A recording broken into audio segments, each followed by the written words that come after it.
Actually, Turkey doesn't want Iran to take over everything. Israel doesn't want Iran to take over everything. And in fact, Israel actually stands up for themselves all the time. They may end up being in a bigger war. Let me finish. Don't interrupt. Somebody wakes up and says, "Oh, we're out." Right. Is that the right way to do this? I think the way we look at wars, we don't look at No. Is that the right way to do it? Let me answer the question. Okay. When we decide whether or not we're sending our young people into harm's way, we should obey the Constitution, which says we should declare war and put them in a war theater. But let me finish. Okay. And here's the thing about it, is if you ask these people, Lindsey Graham and the Cheney war and all these warmongers that want to stay at war forever, who are we going to declare war on? They don't know who. We're going to declare war on Turkey, our ally? Should we the ever Free Syrian walk Army, out ally? in the middle? It's like walking out. We should never be there in the first place. That's not the question. The tension in the room was palpable, almost electric. The arguments were fierce, the heat rising, and it wasn't long before Whoopi Goldberg hit her breaking point. Live on air, Senator Rand Paul held his ground, dismantling every single talking point thrown his way by the hosts. The crowd, stunned. They were witnessing one of the most explosive confrontations in television history. It all began when Rand Paul walked onto the View set to discuss his new book, The Case Against Socialism. What was supposed to be a peaceful discussion about his political views quickly turned into a full-blown political battle. From the very first question, it was clear the hosts were ready for a fight. They weren't just interested in discussing his book.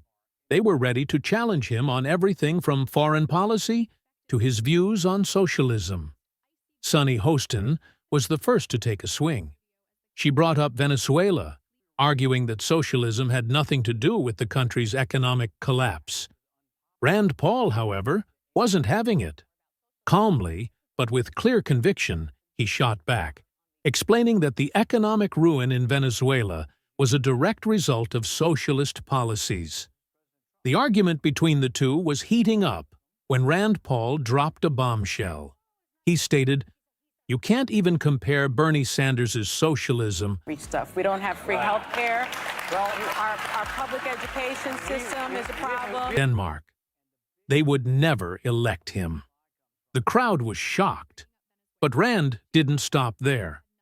As the hosts tried to paint the socialist agenda as a cure-all for the world's problems, Rand Paul turned the tables. He revealed how Bernie Sanders' free stuff came at an incredibly high cost. In Denmark, he explained, the middle class and working class pay massive taxes, up to 55% income tax and a 25% sales tax. That's how Denmark funds their free services, not by taxing the rich, as Bernie Sanders claims. If that's your idea of free, I'd hate to see what happens when you really start paying for things, Rand quipped. The audience erupted in applause, clearly loving every second of his bold responses. The tension skyrocketed when Whoopi Goldberg tried to steer the debate back to Venezuela, asking, "If we vote for Democrats, will we turn into Venezuela?" With a cool but cutting response, Rand Paul fired back. "If you vote for a socialist, you will get socialism." Whoopi's frustration was visible, and she quickly snapped, "Maduro isn't a socialist. He's a corrupt thug." Whoopi, as usual, was quick with questions. This time she shifted the focus to the U.S. troop withdrawal from Syria. "Is it really the right way to do it?" she demanded. Rand Paul stood his ground, unfazed. "Should we stay in wars forever? Should we keep sending our young soldiers into harm's way without a clear mission?" He shot back. "No, Whoopi. That's not leadership. That's recklessness." Whoopi wasn't prepared for this. She tried to interrupt, visibly frustrated, demanding more answers. But Rand Paul calmly refused to be shaken, making it clear he wasn't backing down. With the debate now in full force, the audience sat on the edge of their seats, unsure of how this explosive confrontation would end. The intensity continued. Applause. The case against socialism. Bernie Sanders is no longer alone on the debate. Rand Paul of supporting tax cuts that only benefit the wealthy. She argued that the rich were getting tax breaks while the middle class was left behind. Rand, however, responded with a calm but firm retort. The top 50% of Americans pay 97% of the income taxes in this country, while the bottom 50% pay nothing. That's not unfair. That's fairness. The crowd's approval was evident. They clapped, cheered, and clearly respected Rand's response.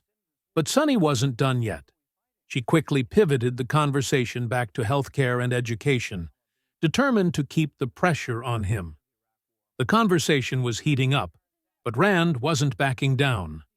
And then came the knockout moment. Whoopi, trying to deflect the conversation, claimed, "I'm just American, not left or right." Rand, unflinching, shot back, "Well, Whoopi, if you're just American, maybe you should listen to ideas that don't fit your narrative." The room erupted into applause. Whoopi was left completely silent. This was the moment that defined the exchange. Rand Paul had just delivered a devastating blow to Whoopi's position, and the crowd recognized it. Whoopi, visibly shaken, was left speechless as Rand continued to confidently argue his case. The room was now buzzing with energy as the hosts, clearly flustered, struggled to regain control of the conversation. As the cameras cut to commercial and the heated confrontation on The View reached its boiling point, the aftermath was far from over.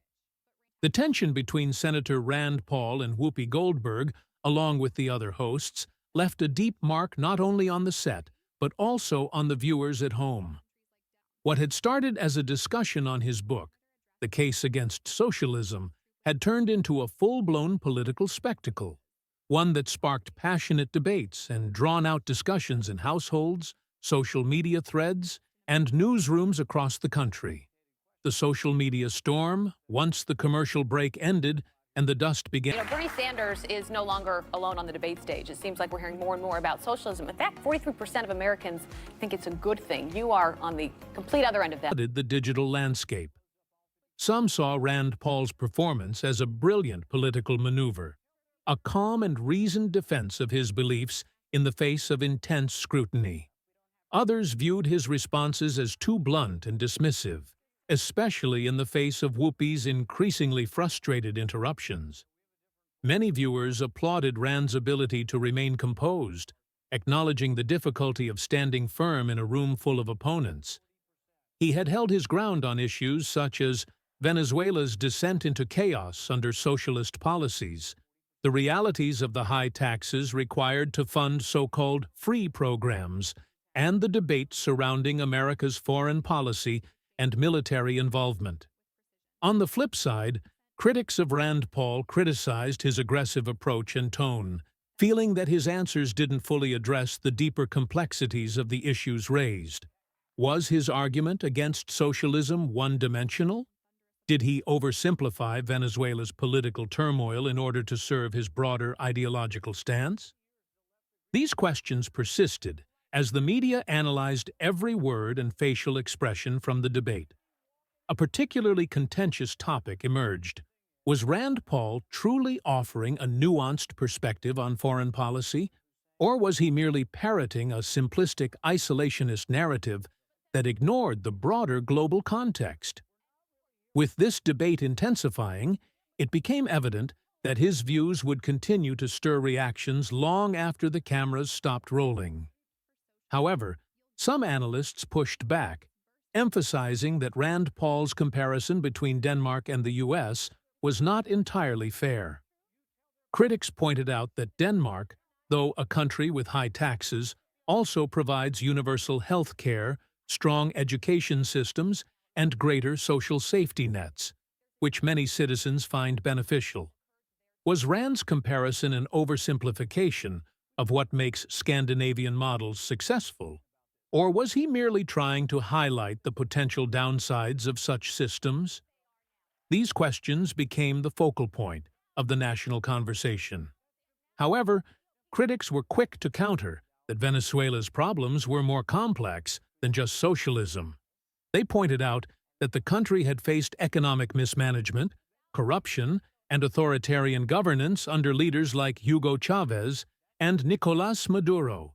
Was Rand oversimplifying a complicated issue to score political points?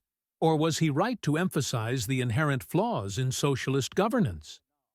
The answer was far from clear, and it led to a larger national debate about the viability of socialist policies in modern economies. Public reactions, Whoopi's response. Applause. Look out. The case against socialism. Bernie Sanders is no longer alone on The host who had faced off with Rand Paul. Known for her outspoken personality and ability to challenge political figures, Whoopi had clearly been frustrated by the exchange, particularly when Rand's responses disrupted the flow of conversation. Some saw her outbursts as evidence of her unwillingness to engage with ideas that didn't fit her political narrative. However, the way Whoopi handled the confrontation also sparked discussions about the dynamics between celebrities and politicians on talk shows. Had the show's format created an environment where debate was less about substance and more about sparring? While many viewers were entertained, some expressed concern about the lack of respectful discourse, believing that the format of the show often led to more sensationalism than real, meaningful conversation. This debate has been playing out for years in American politics, with politicians and activists on both sides presenting competing visions for the future of the country. While Rand Paul may have found an audience in conservative circles with his strong defense of libertarian principles, his approach to these complex issues raised questions about whether his ideas could ever truly be implemented on a large scale. In contrast, Whoopi and other progressives argued that progressive policies, though costly, were necessary to address the growing wealth gap and provide equitable opportunities for all citizens, especially the disadvantaged. One thing became clear. This debate had ignited a firestorm of discussion that would not be easily extinguished. Whether it was Rand Paul's critique of socialism, his defense of lower taxes, or Whoopi's impassioned defense of social safety nets, the arguments presented were far from over. The media continued to cover the event, and as the 2024 presidential election approached, these issues would undoubtedly continue to dominate the national conversation. If you like this video, then subscribe this channel